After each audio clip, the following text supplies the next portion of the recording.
Hello friends, എന്തൊക്കെയുണ്ട് വിശേഷം? എല്ലാവർക്കും സുഖമല്ലേ? ഞാൻ സുഖമായിട്ടിരിക്കണം.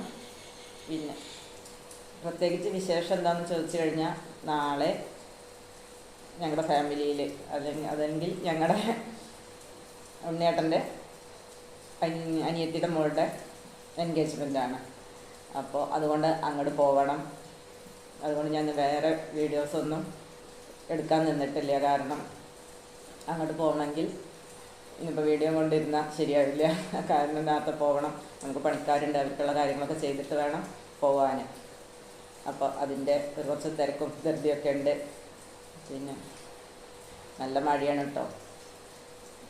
മഴയാകൊണ്ട് അതിൻ്റെതായ കുറച്ച് ഗതികേടുകളൊക്കെ ഉണ്ട്. പക്ഷേ മഴ കിട്ടിയതുകൊണ്ട് എന്താണ്, നമുക്ക് കുറേ സുഖമായിട്ടുണ്ട്. നല്ലതും പറയണ്ടേ, ബുദ്ധിമുട്ട് മാത്രം പറഞ്ഞാൽ പറ്റില്ലല്ലോ അല്ലേ? മഴ വന്നതുകൊണ്ട് തന്നെ ഇപ്പം സിമൻറ്റ് തേച്ച സ്ഥലമൊക്കെ നനയ്ക്കുന്നത് നമുക്ക് ഒഴിവായി കിട്ടി. കാരണം അല്ലെങ്കിൽ ഇപ്പോൾ 2-3 പ്രാവശ്യമൊക്കെ നനയ്ക്കണ്ടേ. അപ്പം അതൊന്നും വേണ്ടല്ലോ. മതിൽ പണി 2 ദിവസത്തേക്കും കൂടി ഉണ്ടാവും കേട്ടോ. തേപ്പിൻ്റെ പണി 2 ദിവസത്തേക്കും കൂടി ഉണ്ടാവുള്ളൂ. 2 അല്ലെങ്കിൽ 3 അത്ര തന്നെ ഉണ്ടാവുള്ളൂ. കഴിയാറായി തുടങ്ങി. ഫ്രണ്ട് ഭാഗത്തെ മതിലിൻ്റെ ഒരു വശം കഴിഞ്ഞു. ഇനി മറ്റേ വശം പകുതി ആയിട്ടുണ്ട്, പകുതി കൂടെ ഉള്ളു. പിന്നെ അതിൻ്റെ ടോപ്പിലും കൂടെ ഒന്ന് ഒരു ബോർഡർ പോലെയൊക്കെ കൊടുക്കാനൊക്കെ പറഞ്ഞിട്ടുണ്ട്. അപ്പോൾ അതൊക്കെ അതിൻ്റെ ആ പണികളൊക്കെയാണ് ഇനി ഉള്ളത് ചെയ്യാൻ. അപ്പോൾ 2-3 ദിവസം കൊണ്ടൊക്കെ തീർന്നുണ്ടാവുമെന്ന് പ്രതീക്ഷിക്കുന്നു. തീർന്നുണ്ടാവും. പിന്നെ എൻഗേജ്മെൻറ്റിന് ഇന്നിപ്പോൾ അതിൻ്റെ തലേ ദിവസമല്ലേ, അപ്പോൾ നേരത്തെ തന്നെ പോകണം. കുറച്ച് പോയാൽ മതി കേട്ടോ. ഇവിടുന്ന് ഒരു 5 മിനിറ്റ് അല്ലെങ്കിൽ 10 മിനിറ്റിലേറെ ഒട്ടുമില്ല നടക്കാൻ. അത്ര ദൂരമേ ഉള്ളൂ, അടുത്ത് തന്നെയാണ് ഇന്ന്. അപ്പോൾ അവിടെയാണ്, ചേച്ചിയുടെ വീട്ടിലാണ് കേട്ടോ. ഉണ്ണിയേട്ടൻ്റെ അനിയത്തിയാണെങ്കിലും ഞാൻ ചേച്ചി എന്നാണ് വിളിക്കാറ്. എന്നെക്കാളും കുറച്ച് ഏജ് കൂടിയ ആളാണ്, അതുകൊണ്ട് ഞാൻ ചേച്ചി എന്നാണ് വിളിക്കാറ്. അപ്പോൾ ഇന്ന് അവിടെയാണ് ഞങ്ങളെല്ലാവരും. കാരണം നാളെ നിശ്ചയമാണ്. അതിൻ്റെ കാര്യങ്ങളുണ്ട്. അപ്പോൾ ഇവിടുത്തെ പണിക്കാർക്കുള്ള സംഭവങ്ങളൊക്കെ റെഡിയാക്കി വെച്ചിട്ട് പോകണം. കാരണം ഇവരെ പണിക്കാരോട് ഇപ്പം ഇന്ന് വരണ്ടെന്ന് പറഞ്ഞു കഴിഞ്ഞാൽ നമ്മുടെ പണി മഴ ഇങ്ങനെ ശക്തി പ്രാപിക്കാൻ വേണ്ടിയിട്ട് നിൽക്കുകയല്ലേ. അപ്പോൾ പിന്നെ ഇത് തീർന്ന് പോകാഞ്ഞാൽ പിന്നെ അതവിടെ മഴ കൂടുതലായി കഴിഞ്ഞാൽ പണി നടക്കില്ല. അപ്പോൾ അത് ബുദ്ധിമുട്ടാവും. പിന്നെ കുറച്ച് ഭാഗം അവിടെ അങ്ങനെ ഇട്ടിട്ട് പിന്നെ എപ്പോഴെങ്കിലുമൊക്കെ അല്ലേ പിന്നെ ചെയ്യാൻ പറ്റുള്ളൂ. മഴയൊക്കെ നോക്കിയിട്ട് വേണ്ടിയില്ല. അപ്പോൾ മഴ ശക്തിയാകുമ്പോഴേക്ക് ആ പണികളൊക്കെ ഒന്ന് തീരട്ടെ വെച്ചിട്ട് അവരോട് ഇന്ന് വരണ്ടെന്ന് പറഞ്ഞില്ല. അവർ വരട്ടെ. അതിന് എത്രയും വേഗം തീർത്തെടുക്കുകയാണ് വേണ്ടത്. നമ്മൾ കുറേ ദിവസമായിട്ട് ഓരോരോ കാര്യമായിട്ട് ലീവായിട്ടും അവരുടെ കാര്യത്തിന് ലീവ്, പണിക്കാരുടെ കാര്യം അവർക്ക് അവരുടെ കാര്യങ്ങളും ഉണ്ടാവില്ല. അപ്പോൾ അതിന് ലീവാക്കിയിട്ടും ഞങ്ങൾക്ക് ഞങ്ങളുടേതായ കുറേ കാര്യങ്ങൾക്ക് അപ്പോൾ പോകേണ്ട കാര്യങ്ങളൊക്കെ ഉണ്ടാകുമ്പോൾ അപ്പോൾ വരണ്ടെന്ന് പറഞ്ഞിട്ടും അങ്ങനെ കുറേ ഇത് നീണ്ടുപോയി. പിന്നെ നമ്മൾ വിചാരിച്ച മാതിരിയൊന്നും പെട്ടെന്ന് ഒരു ദിവസം 2 ദിവസം കൊണ്ട് എല്ലാം കണ്ട് തീർക്കാമെന്നൊന്നും വിചാരിച്ചാലൊന്നും നടക്കില്ല. എല്ലാത്തിനും അതിൻ്റേതായ സാവകാശവും സമയവും ഒക്കെ വേണം, ഏത് കാര്യമാണെങ്കിലും. ഇനിയിപ്പോൾ ഈ കാര്യമല്ല, മറ്റ് എന്ത് കാര്യമാണെങ്കിലും പുറത്ത് സാവകാശവും സമയമൊക്കെ ഏത് കാര്യത്തിനായാലും വേണ്ടി വരും. നമ്മൾ വിചാരിക്കുന്ന പോലെ അത്ര പെട്ടെന്ന് ഈസി ആയിട്ടൊന്നും ഒരു കാര്യം നടക്കില്ല. അതാണ് നമ്മളെ ജീവിതം പഠിപ്പിച്ചു തരുന്ന ഒരു പാഠം എന്ന് ഞാൻ മനസ്സിലാക്കുന്നു. അപ്പോൾ എൻഗേജ്മെൻറ്റിൻ്റെ വീഡിയോസൊക്കെ എടുക്കാൻ പറ്റുമോ എന്നൊക്കെ നോക്കട്ടെ. പറ്റുകയാണെങ്കിൽ ഒക്കെ എടുക്കണമെന്നും നിങ്ങളെ കാണിക്കാമെന്നൊക്കെ വിചാരിക്കുന്നുണ്ട്. സന്ദർഭോചിതമായിട്ട് ചെയ്യും. സാഹചര്യം അതിനൊക്കെ അനുകൂലമൊക്കെ ആണെങ്കിൽ വീഡിയോസൊക്കെ എടുക്കും, നിങ്ങളെയൊക്കെ കാണിക്കും. അപ്പോൾ അങ്ങനെയൊക്കെയാണ് ഓരോ കാര്യം. നമ്മൾ മുൻകൂട്ടി അതങ്ങനെ ചെയ്യണം ഇങ്ങനെ ചെയ്യണം എന്ന് പ്ലാൻ ചെയ്ത് വെച്ചാലൊന്നും ചിലപ്പോൾ നമ്മൾ വിചാരിച്ച പോലെ ആ കാര്യമൊന്നും സക്സസ് ആവില്ല, നടക്കില്ല. അപ്പോൾ അതുകൊണ്ട് ഞാൻ മുൻകൂട്ടി വീഡിയോ കാണിക്കാമെന്നൊന്നും പറയുന്നില്ല. സാഹചര്യത്തിനനുസരിച്ച് ചെയ്യാൻ പറ്റുകയാണെങ്കിൽ ഞാൻ വീഡിയോസൊക്കെ എടുത്തിട്ട് നിങ്ങളെ 2 ദിവസത്തിനകമൊക്കെ നിങ്ങളെ കാണിക്കാം. നിങ്ങൾക്കും കാണാൻ, എനിക്ക് നിങ്ങളെ കാണിക്കണം എന്ന് ആഗ്രഹമുണ്ട്. സാഹചര്യത്തിനനുസരിച്ചൊക്കെ ചെയ്യാം.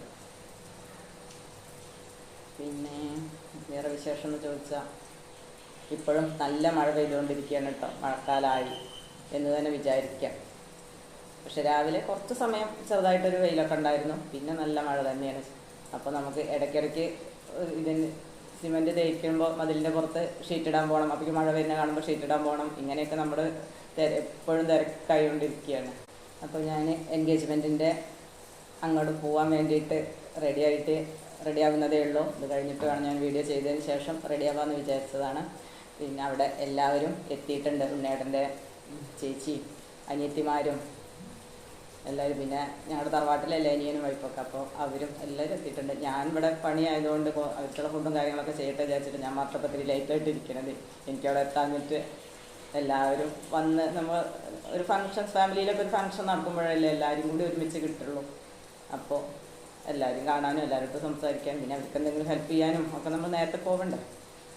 അതുകൊണ്ട് ഈ കാര്യം മാറ്റി വയ്ക്കാൻ പറ്റാത്തത് കൊണ്ടാണ്. പിന്നെ ഞാൻ ഇടയ്ക്കിടയ്ക്ക് പോയി വരുന്നുണ്ട് കേട്ടോ. വിശേഷം അവിടെ പോകേണ്ട അവിടുത്തെ കാര്യങ്ങളൊക്കെ അന്വേഷിക്കേണ്ട തിരക്കുണ്ട്, പോയി വരുന്നുണ്ട്, എല്ലാ കാര്യങ്ങളും അറിയുന്നുണ്ട്. 2-3 ദിവസം ഇപ്പോൾ എല്ലാ ദിവസവും പോയിട്ടുണ്ട്. അങ്ങനെയൊക്കെയാണ് വിശേഷങ്ങൾ. അപ്പോൾ എല്ലാവരും എത്തിയെന്ന് പറഞ്ഞപ്പോൾ എനിക്ക് അവിടെ എത്താഞ്ഞിട്ട് എനിക്കൊരു വെപ്രാളം എന്ന് പറയാം അല്ലേ. നമ്മൾ അങ്ങനെയല്ലേ, ഫാമിലിയിലെ എല്ലാവരും കൂടുമ്പോൾ നമുക്ക് മാത്രം അപ്പോൾ അവരുടെ അടുത്ത് എത്താൻ പറ്റാതിരിക്കുമ്പോൾ അതിൻ്റേതായ ഒരു ഒരു സങ്കടം അത്രയൊക്കെ പറയാം അല്ലേ. ഏതായാലും ഞാൻ പോവുകയാണ്. എല്ലാവരും എന്നെ വെയിറ്റ് ചെയ്തിരിക്കുകയാവും. ഇനി പോയി കഴിഞ്ഞാൽ ചിലപ്പോൾ രാത്രി ചിലപ്പോൾ തിരിച്ചു വരും, ഇല്ലെങ്കിൽ രാവിലെ വന്ന് ഡ്രസ്സ് ചെയ്യാൻ നേരത്തേക്കൊക്കെ വരുള്ളൂ. അത് കഴിഞ്ഞ് പുറപ്പെട്ട് അങ്ങോട്ട് പോകാമെന്നൊക്കെയാണ് വിചാരിക്കുന്നത്. എന്നാലും ഞങ്ങളുടെ ഫാമിലിയിൽ ഇനി 2-3 പെൺകുട്ടികളും കൂടി ഉണ്ട് ഇവിടെ ഉണ്ണേട്ടൻ്റെ ഫാമിലിയിൽ. പിന്നെയൊക്കെ ആൺകുട്ടികളുടെ കല്യാണമാണ് പിന്നെ ഉണ്ടാവാൻ പോണത്. 2-3 പെൺകുട്ടികളും കൂടിയുള്ളൂ. അതൊക്കെ അവരൊക്കെ പഠിക്കുന്നതേ ഉള്ളൂ, ചെറിയ മക്കളാണ്. ഒക്കെ +2 ഒക്കെ കഴിഞ്ഞ് 2 വർഷമൊക്കെ എഴുതിയിരിക്കുന്ന കുട്ടികളൊക്കെയാണ്. ഇനി ഞങ്ങളുടെ ഫാമിലിയിൽ 3 പെൺകുട്ടികളുടെ, ഉണ്ണേട്ടൻ്റെ ഫാമിലിയിൽ 3 പെൺകുട്ടികളുടെ കല്യാണം കൂടിയുണ്ട്. എൻ്റെ ഫാമിലിയിൽ 2 പെൺകുട്ടികളുള്ളൂ. കാരണം അനിയത്തിക്ക് മാത്രമേ പെൺകുട്ടികളുള്ളൂ. ഇവിടെ ഉണ്ണേട്ടൻ്റെ ഫാമിലിയിൽ ഇനി എല്ലാ ചേച്ചിമാരുടെ ഒരു ചേച്ചിയല്ലേ ഉള്ളൂ. ചേച്ചിയുടെ മോളുടെയൊക്കെ കല്യാണം കഴിഞ്ഞു. ഇനി അനിയത്തിമാരുടെ മക്കളുടെയാണ് ഇനി കല്യാണം കഴിയുന്നത്. പിന്നെ അനിയൻ്റെ 2 മക്കളുടെയും കല്യാണം കഴിയാറുണ്ട്. അവരൊക്കെ പഠിക്കുന്ന മക്കളാണ്. അതുകൊണ്ട് പിന്നെ നമ്മുടെ വീട്ടിൽ അല്ലെങ്കിൽ നമ്മുടെ ഫാമിലിക്കകത്താവുമ്പോൾ അതിൻ്റെതായ ഒരു സന്തോഷം എപ്പോഴും ഉണ്ടാവുമല്ലോ. എന്ത് കാര്യമാണെങ്കിലും എല്ലാവരും ഒത്തൊരുമിച്ച് പോകുമ്പോഴാണ് കേട്ടോ ഈ കൂട്ടുകുടുംബം അല്ലെങ്കിൽ പിന്നെ ജോയിൻറ്റ് ഫാമിലിയൊക്കെ ആകുമ്പോൾ അതിൻ്റെ ഒരു സന്തോഷം ഉണ്ടാവുള്ളൂ. എല്ലാവരും ഒരുമിച്ച് പോകണം. എവിടെയെങ്കിലും എന്തെങ്കിലുമൊക്കെ ഇഷ്യൂസൊക്കെ ഉണ്ടാകുമ്പോൾ അത്ര സന്തോഷമൊന്നും ഉണ്ടാവില്ല. പക്ഷേ ഇവിടെ അത്ര പ്രശ്നമൊന്നുമില്ല. എല്ലാവരും ഒരുമിച്ച് കൂടുമ്പോൾ എല്ലാവരും നല്ല സന്തോഷത്തിലാണ് ഞങ്ങൾ ഫാമിലി. അത് ഇവിടുത്തെ ഉണ്ണേട്ടൻ്റെ പിന്നെ സിസ്റ്റേഴ്സും ബ്രദറും അങ്ങനെ ഞങ്ങൾ ആ ഒരു ഇതിലുള്ള എല്ലാവരുമായിട്ടും ഞങ്ങൾ നല്ല സന്തോഷത്തിലാണ് എല്ലാവരും ഒരുമിച്ച് പോകുന്നത്. അപ്പം തന്നെ എല്ലാവരും കൂടി കൂടുമ്പോൾ അതിൻ്റെതായ ഭയങ്കരമായിട്ടുള്ള സന്തോഷമാണ്. കൂടുമ്പോൾ ഇമ്പമുള്ളതാണ് കുടുംബം എന്ന് പറയും. അതുപോലെ തന്നെയാണ് ഇത് കൂടുമ്പോൾ ഇമ്പമുള്ള സംഭവങ്ങൾ തന്നെയാണ്. നമുക്ക് അത് എന്തെങ്കിലും ഒരു കാര്യം വരുമ്പോൾ നമുക്ക് അവിടെ എത്താഞ്ഞിട്ടുള്ള അല്ലെങ്കിൽ എല്ലാവരും വരുമ്പോഴേക്കും ഒപ്പം എത്തണം, എല്ലാവരും വേഗം കാണണം, അങ്ങനെയൊക്കെ ഉള്ളൊരു സംഭവമാണ്. അതിൻ്റേതായ സന്തോഷവും രസമൊക്കെയാണ്. എല്ലാവരും കൂടി കൂടുമ്പോൾ അതിൻ്റേതായ നല്ല എൻജോയ്മെൻ്റ് തന്നെയാണ്. അത് അവിടെ കൂടുമ്പോഴാണ് ശരിക്കും മനസ്സിലാവുള്ളൂ. കൂട്ടുകുടുംബത്തിനകത്ത് നമ്മൾ കുറേ വിട്ടുവീഴ്ചകളൊക്കെ ഉണ്ടാവണം എപ്പോഴും. എല്ലാവരും എന്താ പറയുക, ഞാൻ പിടിച്ച മുയലിന് 3 കൊമ്പ് എന്നുള്ള നിലപാടെടുത്താലൊന്നും ഒരു കൂട്ടുകുടുംബം ഭംഗിയായിട്ട് മുന്നോട്ട് പോവില്ല. നമുക്ക് നമ്മുടെ കൂടപ്പിറപ്പുകളൊക്കെ ആയിട്ട് സന്തോഷവും സ്നേഹമൊക്കെ വേണമെന്നുണ്ടെങ്കിൽ നമ്മൾ പല വിട്ടുവീഴ്ചകൾക്കും തയ്യാറാവേണ്ടി വരും. അല്ലാതെ നമ്മുടെ ഇഷ്ടങ്ങൾ മാത്രം നടക്കണം അല്ലെങ്കിൽ നമ്മൾ പറയുന്നത് മാത്രം നടക്കണം അങ്ങനെയൊന്നും പറഞ്ഞു കഴിഞ്ഞാൽ ഒരിക്കലും ഒരു ജോയിൻറ്റ് ഫാമിലി മുന്നോട്ട് പോവില്ല. ഇത് എല്ലാവരും സെപ്പറേറ്റ് വീടുകളിലാണെങ്കിലും കൂടിയിട്ട് ഒരുമിച്ച് ആരുടെയെങ്കിലും വീട്ടിൽ എന്തെങ്കിലും ഫംഗ്ഷനോ പരിപാടി ഉണ്ടാകുമ്പോൾ ഇവരെല്ലാവരും ഒത്തുകൂടുമ്പോൾ അതിൻ്റെ ഒരു സന്തോഷം വേണമെങ്കിൽ നമ്മൾ എല്ലാവരുമായിട്ടും സ്നേഹമായിട്ടും അല്ലെങ്കിൽ അങ്ങനെയൊക്കെ പോയെങ്കിൽ മാത്രമേ അത്തരം ഒരു സൗഹൃദവും സന്തോഷവും സ്നേഹമൊക്കെ കുടുംബത്തിനകത്ത് ഉണ്ടാവുള്ളൂ. അപ്പോൾ അതൊക്കെ പരമാവധി കീപ്പ് ചെയ്യാൻ ശ്രമിക്കാറുണ്ട്. കാരണം നമുക്ക് ആരെയും ഒഴിവാക്കിയിട്ടോ അല്ലെങ്കിലും ആരെയും വെറുപ്പിച്ചിട്ടോ അങ്ങനെയൊന്നും മുന്നോട്ട് പോകാൻ താല്പര്യമില്ല, അങ്ങനെ പോകണമെന്ന് ആഗ്രഹവുമില്ല. എനിക്കെപ്പോഴും എൻ്റെ കൂടപ്പിറപ്പുകളെ പോലെ തന്നെയാണ് ഇവിടെയുള്ള ഉണ്ണേട്ടൻ്റെ കൂടപ്പിറപ്പുകൾ. ഞാൻ എല്ലാവരുമായിട്ടും നന്നായി പോകണം എന്നുള്ളൊരു മെൻറ്റാലിറ്റി കൂടെ പോകുന്ന ഒരാളുമാണ്. അതുകൊണ്ട് ഇതുവരെ അങ്ങനെ പോയിട്ടുണ്ട്, ഇനിയും അങ്ങനെ തന്നെ ഉണ്ടാവുള്ളൂ. അതാണ് ഞാൻ പറഞ്ഞത്, നമ്മൾ എന്ത് നിലപാടുകൾ എടുക്കുമ്പോഴും മറ്റുള്ളവരെ കുറിച്ചുകൂടെ ചിലപ്പോൾ നമുക്ക് ചിന്തിക്കേണ്ടി വരും. നമ്മൾ വിചാരിക്കുന്ന പോലെ മാത്രം കാര്യങ്ങൾ നടക്കണം എന്ന് ഒരിക്കലും ചിന്തിക്കാൻ പാടില്ല. നമുക്ക് നമ്മുടെ ഫാമിലിയും കൂടെ വേണമെങ്കിൽ. ഞാൻ എപ്പോഴും എല്ലാവരുടെയും ഒരു തണൽ അല്ലെങ്കിൽ എല്ലാവരുടെയും ഒരു എന്താണ് കരുതലും സ്നേഹമൊക്കെ ആഗ്രഹിക്കുന്ന ഒരാളാണ്. അതുകൊണ്ട് എനിക്ക് എൻ്റെ വീട്ടുകാരെ പോലെ തന്നെ പ്രിയപ്പെട്ടതാണ് ഉണ്ണേട്ടൻ്റെ ഫാമിലി. ഇതുവരെയും അങ്ങനെ തന്നെ അവർക്ക് ഞാനും പ്രിയപ്പെട്ട ഏട്ടത്തിയമ്മയായിട്ടും പിന്നെ അനിയത്തിയായിട്ടും ഒക്കെ തന്നെയാണ് മുന്നോട്ട് പോകുന്നത്. ഇതുവരെ അത്ര ഉണ്ടായിട്ടുള്ളൂ. അപ്പം എനിക്ക് അതിൻ്റേതായ ഒരു സന്തോഷം എപ്പോഴും ഫീൽ ചെയ്യാറുണ്ട് ഞങ്ങളുടെ ഫാമിലിക്കകത്ത് ചെല്ലുമ്പോൾ.